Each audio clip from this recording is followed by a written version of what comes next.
Hi friends, टीके study classes के YouTube channel से मैं तेजकंठ शर्मा सभी प्यारे मित्रों का बहुत बहुत स्वागत करता हूं। दोस्तों, आज हम बात करने वाले हैं एंशिएंट हिस्ट्री के अंदर एक नया टॉपिक। और आज का जो हमारा जो टॉपिक है दोस्तों, राष्ट्रकूट वंश के बारे में हम बात करेंगे। देखिए दोस्तों, हमने इससे पहले जो वीडियो हमने कवर किया उसमें हमने बात कर ली है कि जो वातापी बादामी की जो चालुक्य वंश है उसके बारे में बहुत ही डिटेल से हमने पढ़ा है। दोस्तों, आज हम बात करने वाले हैं जो राष्ट्रकूट वंश है, उसके बाद हम जो कल्याणी के चालुक्य वंश और वेंगी के चालुक्य वंश के बारे में बहुत ही डिटेल से हम पढ़ेंगे। फिर इसके बाद में दोस्तों बात करेंगे, बहुत ही अच्छा टॉपिक रहेगा चोल वंश, यानी कि चोल वंश के शासकों के बारे में बहुत ही डिटेल से हमने अध्ययन करेंगे। तो दोस्तों मेरे साथ आप बने रहिए और टीके स्टडी क्लासेस चैनल है उसको लगातार शेयर सब्सक्राइब भी कीजिएगा दोस्तों, ठीक है। तो दोस्तों स्टार्ट करते हैं आज का टॉपिक। देखिए आज हम बात करने वाले हैं यानी कि जो राष्ट्रकूट वंश है उसकी हम चर्चा करेंगे। देखिए दोस्तों जो राष्ट्रकूट के अभिलेखों में उनका जो मूल निवास स्थान था, यानी कि राष्ट्रकूटों का जो मूल निवास स्थान था दोस्तों वो लाटूर था। ठीक है, क्या है दोस्तों? लाटूर, यानी कि लाटूर है, यानी कि दक्षिण भारत में है लाटूर।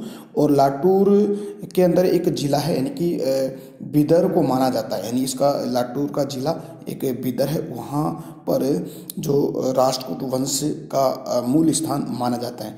हम कह सकते हैं दोस्तों, यानी कि बाद में जो बरार यानी कि एलिचपुर के अंदर इस वंश की स्थापना होती है। तो दोस्तों आप ज़्यादा फोकस किस पे करोगे?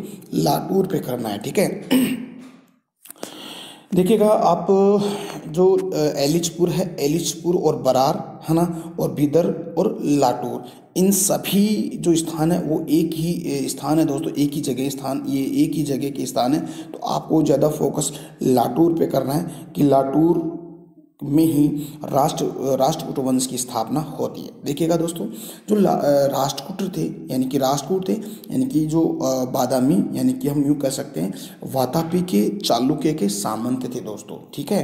तो ये जो राष्ट्रकूट वंश है ये वातापी और बादामी के चालुक्य वंश थे, यानी कि जो ये यहाँ पर यानी कि कोच्चिपुरम यानी कि कोच्चि में उन्होंने अपना राज्य स्थापित किया था, जो वादामी या वातापी के चालुक्य ने। तो ये राष्ट्रकूट के सामंत थे। देखिए दोस्तों, अक्सर आप ये सामंत है, इस सामंत में कंफ्यूज रहते हैं। देखिएगा, यानी कि सामंत क्या होता है दोस्तों? यानी कि किसी के अधीन काम करना, ठीक है। ये जो सामंत होते थे किसी वंश के राजा है या सम्राट, उसके नीचे काम करने वाले होते थे। और ये क्या करते हैं दोस्तों? उस सम्राट या राजा को बहुत ही सहायता प्रदान करते थे, चाहे सैनिक सहायता हो, चाहे आर्थिक सहायता हो दोस्तों, इस सारी की सारी सहायता उनके साथ करते थे। तो ये सामंत होते हैं। तो ये जो राष्ट्रकूट थे, ये राष्ट्रकूट वंश के जो शासक थे वो किसके अधीन थे? यानी कि चालुक्य, यानी जो वातापी यानी कि बादामी के चालुक्यों के सामंत थे।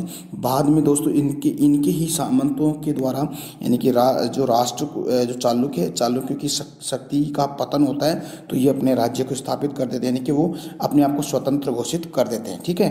तो हम बात करते हैं आगे की। देखिएगा, हम एक शासक के बारे में डिटेल से पढ़ेंगे दोस्तों, ठीक है। देखिएगा, सबसे पहले हम बात करते हैं जो राष्ट्रकूट वंश का जो शासक है दंती वर्मन। देखिए दोस्तों, इस दंती वर्मन को दंती दुर्ग भी कहा जाता है, ठीक है। तो इसको आप कंफ्यूज में नहीं रहना है कि दंती वर्मन को ही दंती दुर्ग कहा जाता है। देखिए इसके बारे में देखते हैं। देखिएगा, राष्ट्रकूट साम्राज्य का ये संस्थापक है, यानी कि राष्ट्रकूट वंश की स्थापना, या हम यूँ कह सकते हैं राष्ट्रकूट वंश की नींव रखने वाला ये दंती वर्मन था, यानी कि दंती दुर्ग था, ठीक है। जिसने 752 ईस्वी में चालुक्य का एक शासक था, यानी कि कीर्तिवर्मन को पराजित करता है और अपने आप को स्वतंत्र घोषित कर देता है और स्वतंत्र राज्य की नींव डालता है दोस्तों। तो दोस्तों आई होप ये चीज़ें आपको समझ में आ रही हैं। देखिएगा, एक बार फिर से देखिएगा, यानी कि दंती वर्मन है, जिसको हम दंती दुर्ग भी कहते हैं। ये एक ऐसा शासक था जो, यानी कि जो वातापी या बादामी के चालुक्य के सामंत के रूप में काम करता था। जैसे ही चालुक्य यानी कि वातापी बादामी के चालुक्य की शक्ति कमज़ोर होती है, तो ये क्या करता है दोस्तों? ये 752 ईस्वी में जो कीर्तिवर्मन था, यानी कि जो चालुक्य शासक था कीर्तिवर्मन था, इस कीर्तिवर्मन को पराजित कर देता है और पराजित करके स्वतंत्र राज्य की स्थापना करता है, ठीक है। और इसीलिए इसको संस्थापक कहा जाता है। फिर देखिएगा ये साम्राज्य की स्थापना करता है और अपनी जो राजधानी है दोस्तों, कैपिटल रखता है अपने साम्राज्य की मान्यखेत को रखता है। तो आप याद रखिएगा, मान्यखेत राष्ट्रकूट वंश की राजधानी होती है। तो बहुत ही इम्पोर्टेंट ये बात है कि राष्ट्रकूट वंश की जो कैपिटल है, राजधानी है, वो आपको बताना है मान्यखेत है। वो किसके द्वारा ये राजधानी बनाई जाती है? दंती वर्मन या दंती दुर्ग को, ठीक है। और किस चालुक्य शासक को पराजित करके यानी कि राष्ट्रकूट वंश की स्थापना करता है? तो आपको बताना दोस्तों, कीर्तिवर्मन को पराजित करके राष्ट्रकूट वंश की स्थापना करता है। देखिएगा ये जो दंती दुर्ग है, ये दंती दुर्ग उज्जैनी, ठीक है, यानी कि उज्जैनी के अंदर एक हिरण्यगर्भ यज्ञ करवाता। देखिए दोस्तों, आपने सुना होगा जैसे अश्वमेध यज्ञ, राजसूय यज्ञ, ये अलग से ही एक यज्ञ करवाते हिरण्यगर्भ, ठीक है, हिरण्यगर्भ यज्ञ करवाता है। और इस यज्ञ के बाद में दोस्तों ये महादान कार्य करता है, यानी कि अपने दान भी प्रदान, यानी लोगों को दान देता है, ठीक है। जो यज्ञ करवाने वाले जो पुरोहित है, पंडित लोग, उनको बहुत, और अपनी प्रजा को दान देता है, ठीक है। जिस तरह आपको पता है दोस्तों, जो पुष्यभूति जो वंश का जो शासक हर्षवर्धन, ये भी इस प्रकार का काम, क्योंकि उसने भी अश्वमेध यज्ञ करवाता है और दान प्रदान करता है लोगों को, ठीक है। यानी कि यहाँ तक कि अपने जो शरीर के ऊपर पहने हुए जो कपड़ों के अलावा अपनी सारे जो धन दौलत है वो दान कर देता है, ठीक है। तो ये हिरण्यगर्भ यज्ञ करवाता है और दान प्रदान करता है लोगों को। और कहाँ करवाता है? ये उज्जैनी के अंदर ये काम करवाता है, ठीक है। इस यज्ञ के दौरान दोस्तों ये क्या करता है? प्रत्याहार वंश के राजाओं ने द्वारपाल का काम किया। बहुत इंपॉर्टेंट है दोस्तों, देखिएगा, जब ये जो दंती दुर्ग है, जब ये हिरण्यगर्भ यज्ञ करवाता है, तो द्वारपाल का काम करने का काम कौन करता था दोस्तों? गुर्जर प्रतिहार वंश के शासक, ठीक है। तो ये द्वारपाल का काम करते हैं। दोस्तों आपको पता है कि ये दक्षिण भारत यानी दक्षिणी पश्चिम भारत के द्वारपाल भी इन गुर्जर प्रतिहार वंशों को कहा जाता है, क्योंकि दोस्तों उत्तर और पश्चिम भारत का द्वारपाल उनको कहा जाता है। दोस्तों अधिकांश जो भी भारत में आक्रमण है वो उत्तर और पश्चिमी भारत से होते हैं, इसलिए उन्होंने भारी आक्रमणकारियों से वो आक्रमण यानी कि युद्ध करते थे और अपने देश को बचाते थे। इसीलिए उनको उत्तर और पश्चिम भारत का द्वारपाल कहा गया। और यहाँ पे भी देखिए दोस्तों, जब दंती दुर्ग उज्जैन के अंदर ये क्या करवाता है? हिरण्यगर्भ यज्ञ करवाता है, तब ये द्वारपाल का काम करते थे कौन? गुर्जर प्रतिहार वंश के दोस्तों, ठीक है। तो आई होप दोस्तों ये बातें आपको समझ में आ रही, ठीक है। तो ये तो हो गया दंती वर्मन के बारे में। अगला जो शासक है दोस्तों, हम बात करते हैं कृष्ण प्रथम के बारे में। देखिएगा, कृष्ण प्रथम के बारे में देखते हैं क्या है।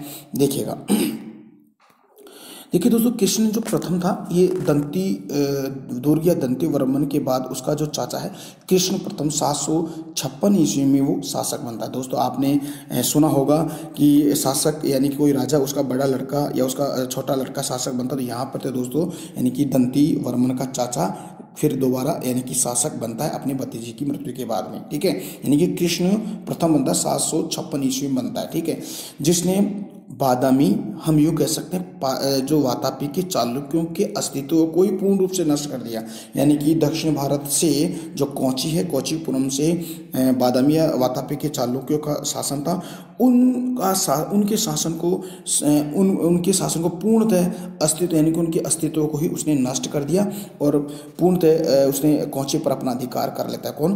कृष्ण प्रथम। देखिए दोस्तों, इसके अलावा ये कृष्ण प्रथम इतना पावरफुल शासक था, वातापी के चालुक्यों को नहीं दोस्तों, उसने वेंगी के चालुक्यों को पराजित किया और मैसूर में गंगों यानी गंग वंश के शासकों को भी उनके प्रभुत्व को भी नष्ट किया और अपनी अधीनता स्वीकार कराने के लिए उनको बाध्य कर दिया। यानी कि अपनी प्रभुसत्ता स्वीकार करवाने के लिए उन्होंने बाध्य कर दिया। दोस्तों ये इतना पावरफुल शासक था जिसने वातापी, हम यूँ कह सकते बादामी के चालुक्यों को पराजित किया। वेंगी के चालुक्य थे जिसको हम पूर्वी चालुक्य कहते हैं, और मैसूर के गंग वंश के शासकों को भी अपने प्रभुत्व स्वीकार कराने के लिए उनको क्या कर दिया?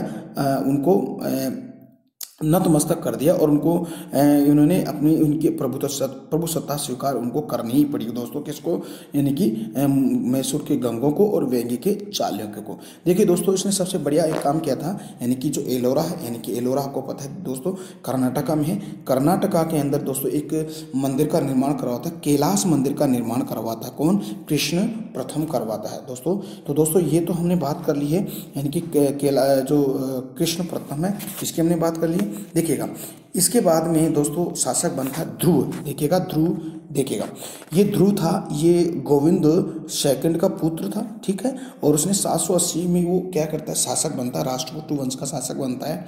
इसने उत्तरी भारत के आधिपत्य के लिए देखिएगा, इसने उत्तरी भारत को जीतने के लिए, जिस तरह आपको पता है दोस्तों, जो हम मध्य भारत में पढ़ेंगे, जो अलाउद्दीन खिलजी के बारे में पढ़ेंगे, वो दक्षिण भारत के को पूरी तरह से जीतने की कोशिश करता है दोस्तों, लेकिन उसकी जो भी बातें वो नाकामयाब रहता है, ठीक है, जीत नहीं पाता है। लेकिन ये एक ऐसा शासक था जिसने उत्तरी भारत को जीतने के लिए, यानी कि उत्तरी भारत के आधिपत्य को आधिपत्य के लिए वो क्या करता है दोस्तों, जो कन्नौज को लेकर 150 वर्ष तक त्रिपक्षीय संघर्ष होता है, उस संघर्ष में ये क्या करता है?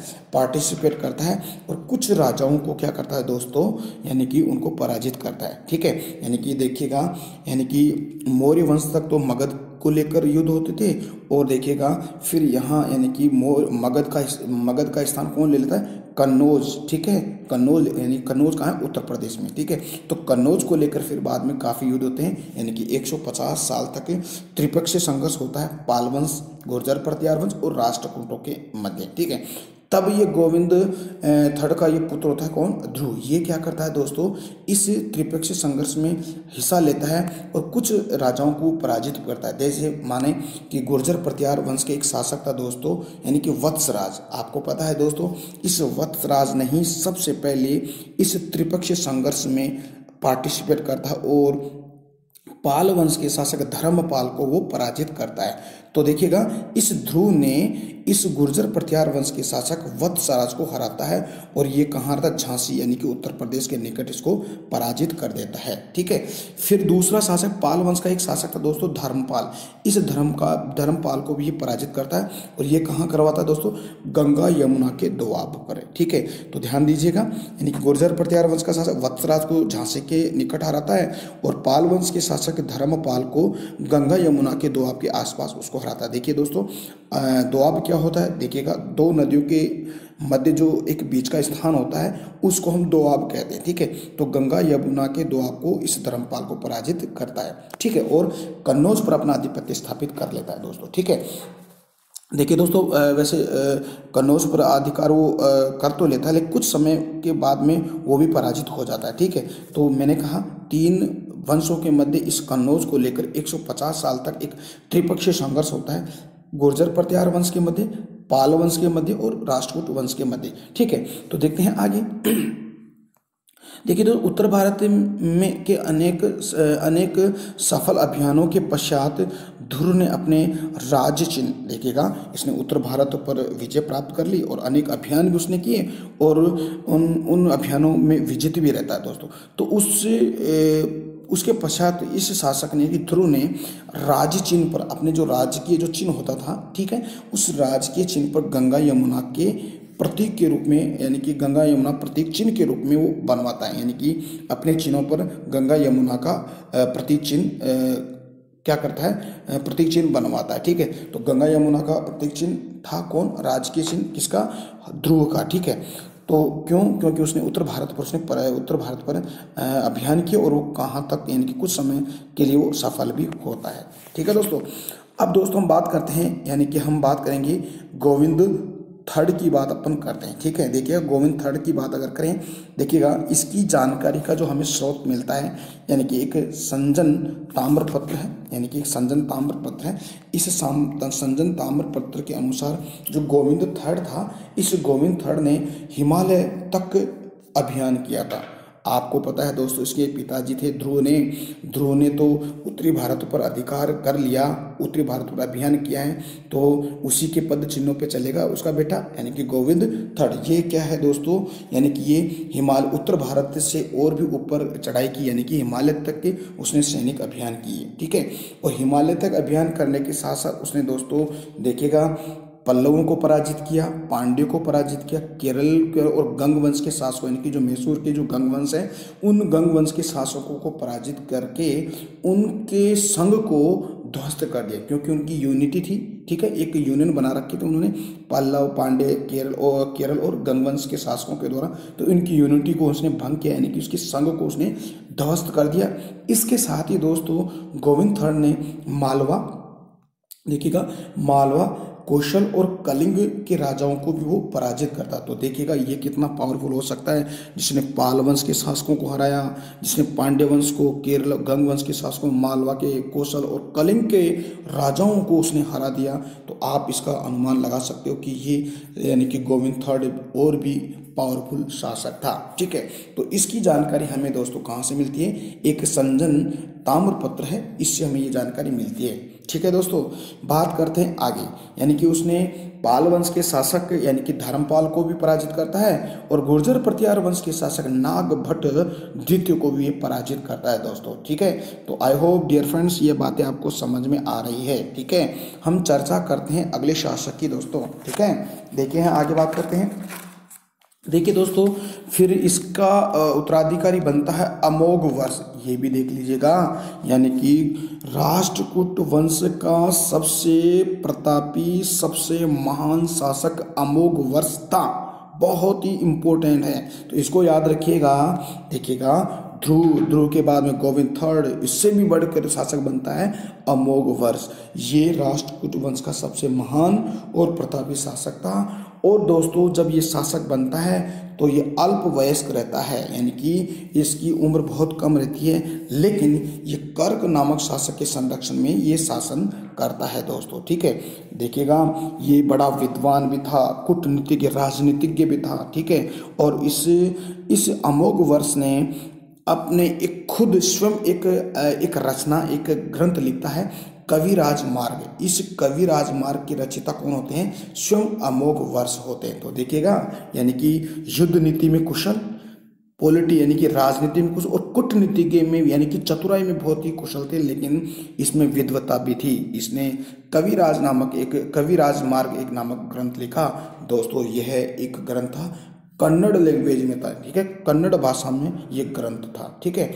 देखिएगा जो अमोघ वर्ष है अपने राज्यसभा में अनेक विद्वानों को भी आश्रय देता है, यानी कि आपको पता है कि ये बहुत ही यानी कि कला और साहित्य का प्रेमी भी था, ठीक है। और साहित्य का प्रेमी होने के साथ साथ दोस्तों इसके राज दरबार में अनेक विद्वानों की मंडली भी थी। जिस तरह आपको पता है कि जो चंद्रगुप्त विक्रमादित्य के दरबार में यानी कि नवरत्नों की मंडली, उसी प्रकार वैसे नवरत्नों की मंडली नहीं थी, लेकिन अनेक विद्वानों को ये आश्रय प्रदान करता था, ठीक है, क्योंकि कला और साहित्य में उसकी बहुत बड़ी रुचि थी। उसने भी स्वयं ने भी एक कवि राजमार्ग नामक ग्रंथ लिखा था। देखिएगा इसके राज्यसभा में कौन कौन विद्वान थे जिन्होंने कौन कौन सी बुक लिखी। देखिएगा देखिए एक है जिनसेन, ठीक है, इस जिनसेन आदि पुराण नामक ग्रंथ लिखता है, ठीक है।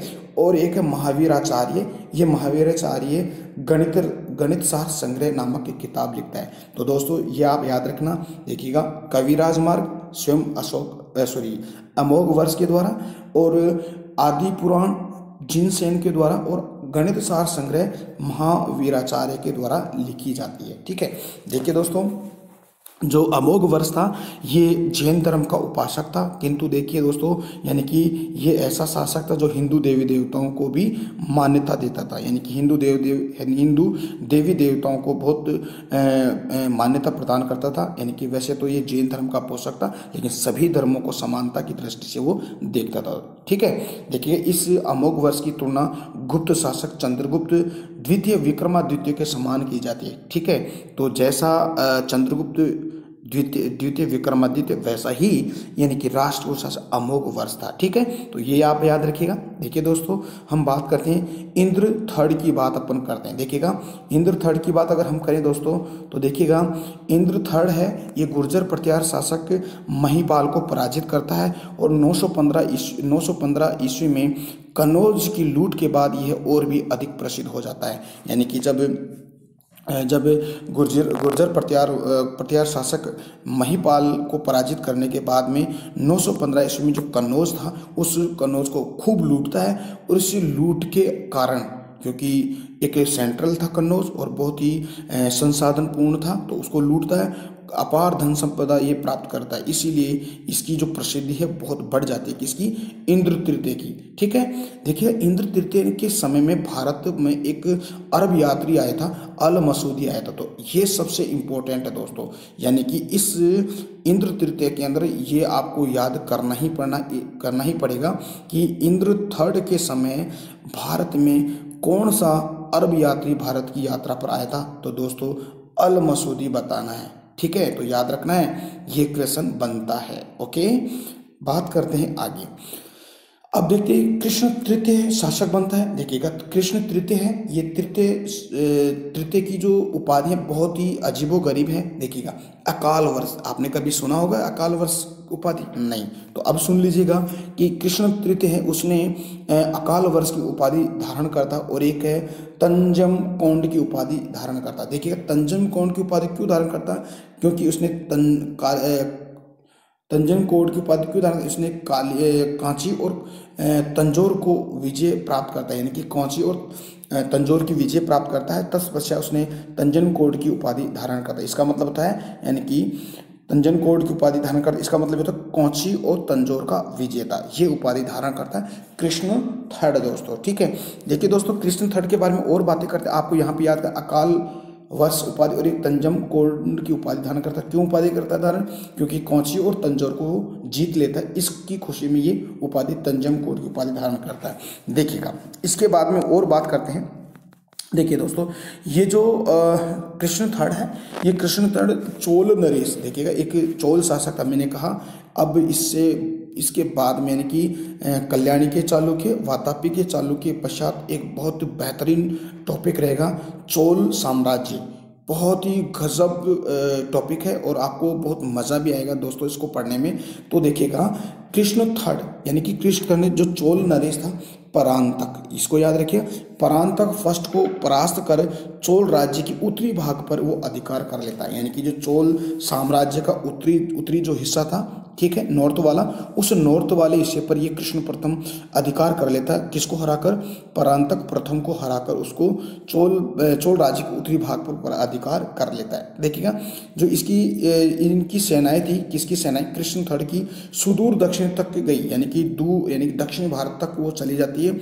उसने रामेश्वरम में एक मंदिर का निर्माण करवाता है और वहीं पर एक विजय स्तंभ स्थापित करवाता है। तो ध्यान दीजिएगा, रामेश्वरम और विजय स्तंभ भी कौन बनाता है? कृष्ण थर्ड बनाता है। ठीक है, देखिए दोस्तों, जो कृष्ण थर्ड था उसके दरबार में यानी कि उसकी राज्यसभा में एक विद्वान रहता, पौन। ठीक है, ये देखिएगा, पौन है, आधा ने और पूरा ने, पौन है, ये विद्वान था। इसने इसके दरबार में रहकर एक ग्रंथ लिखा, शांति पुराण नामक एक ग्रंथ लिखता है। कौन? पौन। तो इसका मतलब कृष्ण थर्ड भी क्या था? साहित्य का प्रेमी था। तो इसके दरबार में पौन नामक विद्वान ने शांति पुराण नामक ग्रंथ लिखता है। ठीक है, अब होता क्या दोस्तों, कृष्ण थर्ड की मृत्यु के बाद उसके उत्तराधिकारियों के बीच दोस्तों गृह युद्ध हो जाता है, यानी कि उनके उत्तराधिकार को लेकर युद्ध प्रारंभ होता है। और दोस्तों अगर गृह युद्ध होता है तो सीधी सी बात यह है कि दोस्तों उस राजवंश का पतन निश्चित, यानी कि पतन की ओर वो वंश अग्रसर हो जाता है। तो ऐसे ही कृष्ण थर्ड की मृत्यु के बाद में होता क्या है कि उनके उत्तराधिकारियों में गृह युद्ध हो जाता है और राष्ट्रकूट वंश एक पतन की ओर प्रारंभ हो जाता है। ठीक है, फिर होता है क्या है दोस्तों, फिर कर्क सेकंड क्या होता है, ये शासक बनता है। कर्क सेकंड शासक बनने के बाद में दोस्तों जो चालुक्य राजा था, यानी कि तैलप, ठीक है, चालुक्य राजा तैलप राष्ट्रकूट वंश के अंतिम शासक है।